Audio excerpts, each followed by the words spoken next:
बोलो जयकारा बोल मेरे श्री गुरु महाराज की जय। गुरुमुखो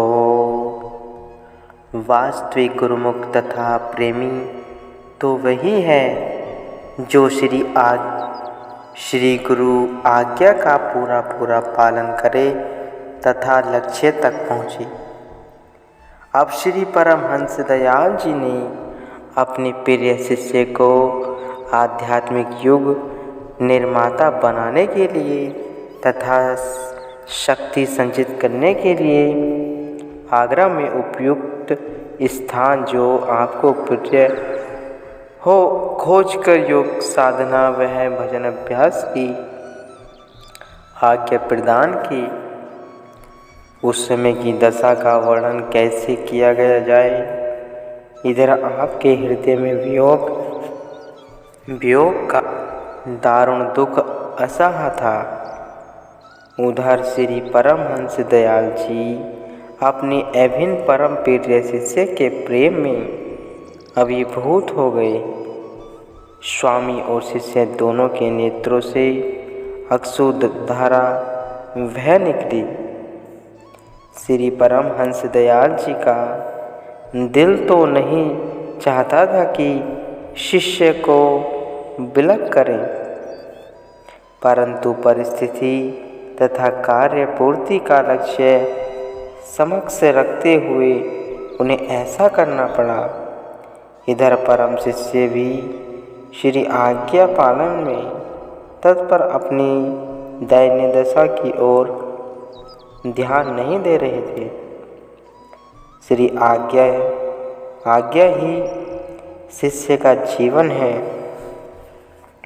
श्री आज्ञा की प्रसन्नता और श्री आज्ञा ही अपना सर्वस्व और लक्ष्य जान सुख से कुछ कहते हैं।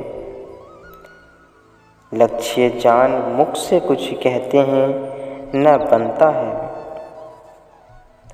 परम संत श्री कबीर साहिब जी ने भी कहा है, जिसके दिल में प्रेम की चिंगारी लग गई है वह तन मन चित्त सबकी सुधि को खो देता है। उसके तन मन में प्रेम की चिंगारी ऐसा प्रभाव डालती है कि धुआं बाहर तो दिखाई नहीं देता, परंतु अंदर ही अंदर यह आग भड़क उठती है। उन्हें फरमाते हैं कि प्रेमी की दशा फिर कैसी हो जाती है। उसके दिल की धड़कन तेज हो जाती है, उसका मन प्रेम में कांपता है तथा होठ फड़कते हैं। जब यह प्रेम विभोर हो जाता है तो आँखों से आंसू बहते हैं। यही विशेषता है कि सच्ची लगन की। फ़कीरों ने भी इस लगन के विषय में लिखा है, प्रेमी के दिल में जब प्रेम की अग्नि जल उठती है,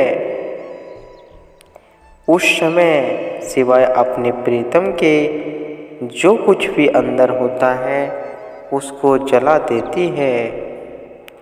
अर्थात सिवाय प्रीतम के प्रेमी के दिल में कुछ भी नहीं रह जाता। ठीक यही दशा थी अब आपकी। उसी समय श्री परमहंस दयाल जी ने परम शिष्य को छाती से लगा लिया। अर्थात सच्चा गुरु वही है जो दृष्टि दर्शन स्पर्श संकल्प शब्द तथा भाव से शिष्य पर कृपा करते हुए उसे यह ज्ञान दे कि वह ईश्वर का ही अंश है और उसी अनंत सिंधु का एक बिंदु है। श्री परमहंस दयाल जी श्री पहली बादशाह जी वास्तविक अर्थों में इन सब गुणों से संपन्न थे। आपको हृदय से लगाते ही उन्होंने पूर्णता का अनुभव कर दिया। आपने श्री आज्ञा में आगे से एक निर्जन स्थान को भजन अभ्यास के लिए उपयुक्त निश्चित किया। श्री परमहंस दयाल जी ने पंडित जगन्नाथ जी को उस स्थान पर ध्वनि रमाने के लिए भेजा।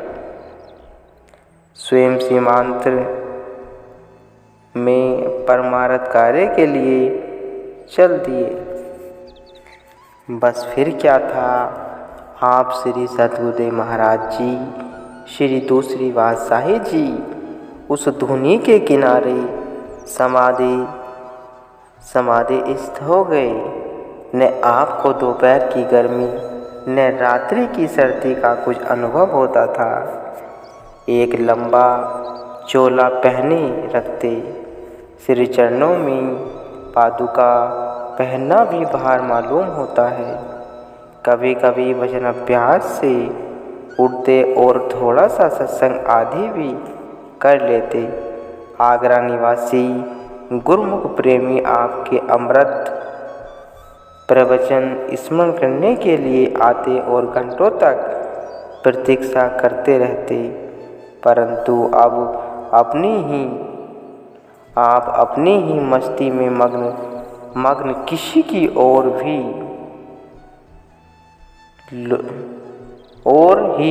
लोक में विचरण कर रहे होते हैं। जब कभी उठते थोड़ा सा सत्संग कर लिया, जब दिल चाहा तो थोड़ा सा कंदमूल ले लिया। इस प्रकार ऋतु पर ऋतु बीतने लगी। आपको किसी से प्रयोजन न था। कई आगरा निवासी तो आपके नाम धाम से परिचित न होते हुए भी एक दिव्य आभा से आकर्षित हो धुनी के समीप खाद्य पदार्थ रखकर देखते ही शायद अभी आप उन्हें स्वीकार करेंगे, परंतु योगेश्वर का इन वस्तुओं से कोई संबंध न था। ऋतु आई और अपना रंग छिटका कर चली गई। मुनि अगस्त्य जी के परम शिष्य सुतिष्ठा की न्याय तथा अपनी अनंत साधना में लीन थे। अब ऋतु समीप आ गई। प्रेमियों ने कई बार श्री चरणों में विनय की कि महाराज अब इस स्थान को छोड़कर हमारे घर चलिए, परंतु आप उनके आग्रह की ओर तनिक भी ध्यान न देते। अपने ही आनंद में लीन रहते। उस स्थान पर न कोई मकान था न टपरा। एक दिन जबकि आप सत्संग उपदेश करके भजन अभ्यास पर बैठने लगे तो कुछ श्रद्धालुओं ने विनयपूर्वक आग्रह किया, महाप्रभु अब इस स्थान को छोड़कर हमारे घर चलिए। परंतु अभी आपको किसी की विनय प्रार्थना से कोई प्रयोजन न था। इस समय तो आप अपने ही सद्गुरुदेव जी की आज्ञा वह मौज में निज जीवन को ढाल रहे थे। कुछ श्रद्धालुओं ने मिलकर श्री परमहंस दयाल जी के श्री चरणों में विनय की पत्रिका लिखी, जिसमें यह लिखा था कि प्रभु श्री सद्गुरुदेव महाराज जी, श्री दूसरी बादशाही जी तो अपने आनंद में लीन बिना किसी झोपड़ी या मकान के खुले स्थान पर बैठे हैं। आप श्री आज्ञा भेजे कि वे वहाँ से उठें और हम कोई मकान आदि उनके लिए बना दें। उनके स्थूल शरीर को कष्ट होता होगा। उस समय श्री परमहंस दयाल जी टल जिला कोहाट में विराजमान होकर सत्संग कर रहे थे। जब विनय पत्रिका पढ़ी तो नैनों से अश्रुपात होने लगा। हृदय गदगद हो गया। उपस्थिति संगति ने उनकी यह दशा देखी। श्री परमहंस दयाल जी ने फरमाया, स्वामी स्वरूप आनंद जी शेरों के बच्चे हैं। वे श्री आज्ञा में तत्पर रहने वाले हैं। वे ऐसे नहीं कि आप अपने आराम के लिए गुरु की आज्ञा को छोड़ दें। वे शेर हैं और शेरों की तरह शक्तिशाली रहेंगे। जो उनकी मौज हो वही करे।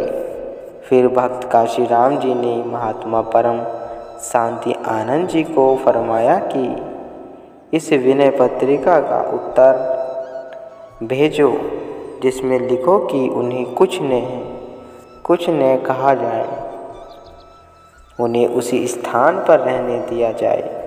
भक्तजन उस स्थान पर टपरा छाया बना दें। इसके पश्चात श्री परमहंस दयाल जी टल से टेरी गए। वहाँ दीवान भगवनदास जी को अपने पास बुलाया और आगरा के पत्र का वर्णन करते हुए श्री सद्गुरुदेव महाराज जी श्री दूसरी बादशाही जी के प्रेम को प्रकट करते हुए फरमाया, वैसे तो हमने एक पत्र भक्त काशीराम जी द्वारा भिजवा दिया था। श्री स्वामी स्वरूप आनंद जी तो अब ऐसी अवस्था में पहुंच चुके हैं, यहाँ कुछ कहने की जरूरत शेष न रह जाती। इसलिए आप लोग ऐसा प्रबंध करें कि जहाँ वे बैठे हैं उस स्थान पर ही कोई छप्पर आदि तैयार हो जाए। इस श्री आज्ञा के तो होते ही धोनी की जगह पर भक्तजनों ने छप्पर बना दिया। श्री परमहंस दयाल जी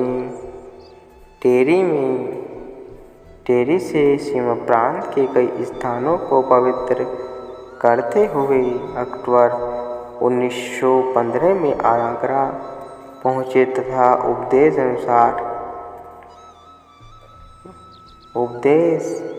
उपदेश अमृत की पावन धारा बहने लगी। आप श्री सद्गुरुदेव महाराज जी श्री दूसरी बादशाही जी को पता चला कि श्री सद्गुरुदेव महाराज जी श्री परमहंस दयाल जी आगरा में विराजमान हैं, तो आप श्री दर्शन के लिए चल दिए। जब उस स्थान पर पहुँचे, यहाँ श्री परमहंस दयाल जी विराजमान थे, तो उस समय श्री परमहंस दयाल जी के पलंग पर विराजमान होकर सत्संग उपदेश करते रहे थे।